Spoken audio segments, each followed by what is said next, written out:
dari Happy Hours. Waduh, Mas saya mau nanya, Mas Tamu pernah ikut Astronaci apa enggak? Soalnya pas lagi iseng-iseng cari rezeki pertama di Google, pas yang muncul website Astronaci yang di dalamnya testimoni Mas Tama. Setelah saya ikut Astronaci jadi profit terus, gimana apakah betul? Siap. Jadi zaman dulu itu kalau kalian lihat di internet itu nggak ada atau jarang banget orang yang memberi edukasi trading. Iya nggak? Zaman dulu waktu saya di Australia dulu itu juaran banget. Sebelum di Australia aku juga jarang banget yang bikin edukasi tentang forex, karena itu ilmu mahal dulu ya, orang-orang bilang.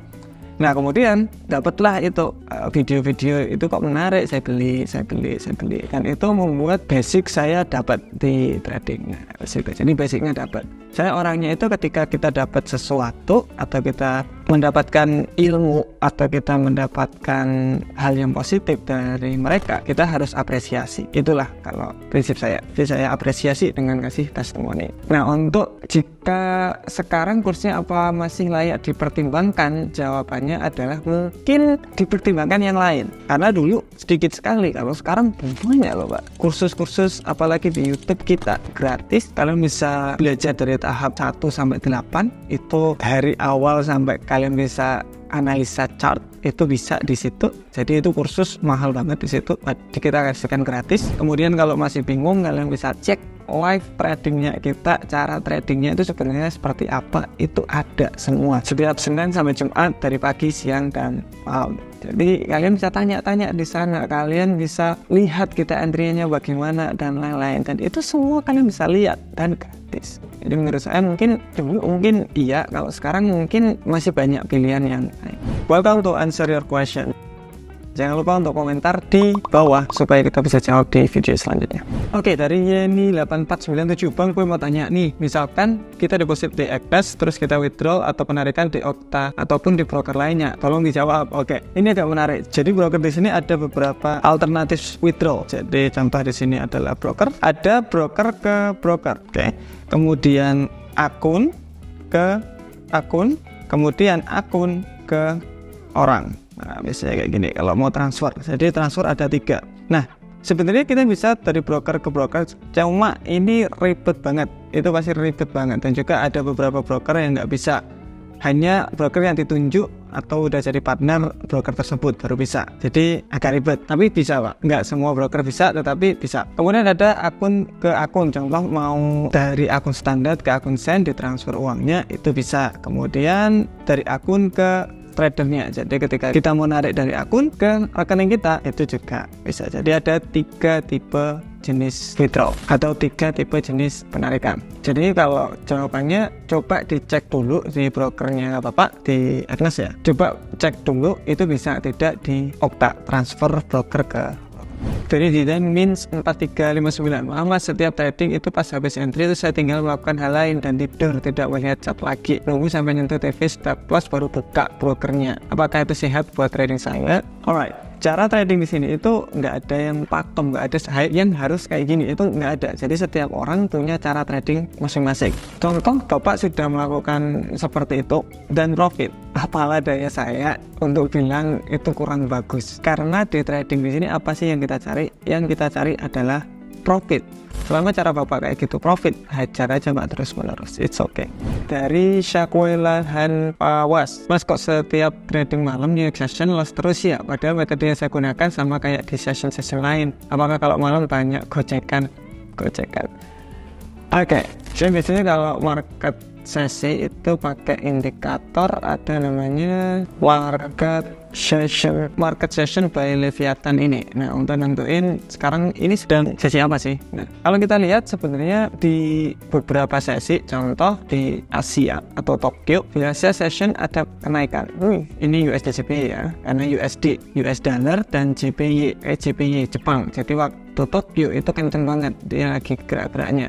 Waktu New York lumayan agak slow dia, gitu. Kalau kita lihat di pair lain, contoh di emas, itu kebanyakan pergerakannya di London sama New York. Nah, ini yang menarik kalau di emas. Biasanya ketika London itu penurunan, di New York itu ada kenaikan atau kebalikannya. Jadi, kalian bisa lihat aja, ketika London ini ada kenaikan, ketika New York ada penurunan, walaupun sedikit. London penurunan, New York kenaikan. Ada juga kadang-kadang ketika London naik juga New York juga naik. Cuma yang sering itu kebalikannya biasanya. Trading session mungkin dicek dulu pairnya apa. Jadi contoh pair USD JPY coba dicek ke belakang dia cocok di sesi apa, ya berarti trading di sesi itu aja. Itu biasanya lebih bagus nanti jadinya. Kita coba aja. Oke, dari Baharudin Fadli, Mas cara membentuk mental percaya diri akun real gimana? Kalau di demo pede banget, kalau di akun real kurang pede. Siap.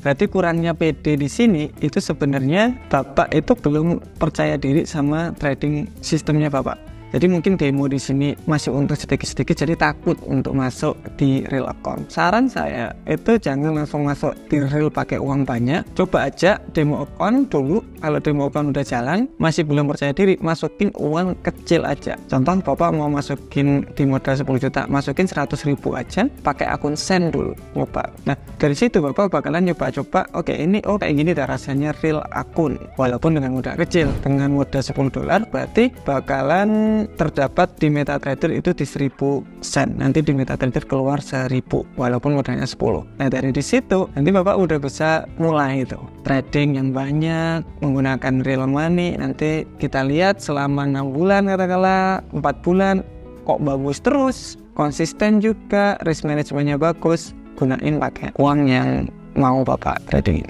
Oke, dari Pak Baharudin lagi yang kedua, Mas boleh lihat settingan Fibonacci. Siap. Settingan Fibonacci di sini sebenarnya sama saja tuh, Pak.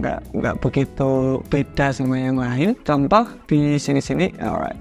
Settingan Fibonacci saya persimpel atau saya buat lebih simpel daripada yang lain. Ini adalah settingan Fibonacci. Jadi 0 dan 100, 01. Nah, areanya hanya saya taruh di 61,8 sama 78,6. Ini area entry aja maksudnya gitu. Kan kalau teman-teman paling tahu kayak gini banyak ini. Nah, saya jadi kalau kayak gini saya bingung saya mau entry di mana dulu itu. Jadi saya buat simple, kalau nggak masuk ke area entry saya nggak entry. Jadi area entry-nya kan di sini. Nah, itulah alasan saya kenapa ini entry terus naik. Nah, kemudian ada namanya 27%. Itu adalah take profit terakhir kita. Jadi ketika udah nyentuh di area entry, kita bisa entry di situ, terus kemudian TP-nya bisa di 27%. Jadi gitu. Untuk settingannya bisa di screenshot aja. Minus 0,2. Dari Adi Pamungkas, Mas Tano, saran dong kenapa setiap saya open posisi terkena stop loss, terkena ekor, lalu harga lanjut nonton jalannya. Siap. Berarti stop loss-nya kurang lebar. Terkadang itu market seperti ini, Pak. Terkadang market itu harga itu naik kan. Oke, mantap ke sini. Nah, Bapak buy di sini, kemudian stop loss-nya banget kayak orang-orang sekarang kan stop loss-nya kecil banget. Yang ditakutin ketika harga itu kayak gini, itu dia membentuk double bottom sebelum harga itu naik. Nah, saran saya mungkin kalau naruh stop loss itu mungkin agak dilebarin sedikit. Jadi contoh di sini naruh stop loss di high ini, di low yang paling terbaru. Jangan mepet banget. Kasih harga itu ruang. Jadi kasih agak ruang. Kalau kita bilang itu biarlah market itu bernafas. Jadi biarlah dia itu naik turunnya lebih tenang dan kita juga nggak deg-degan gitu.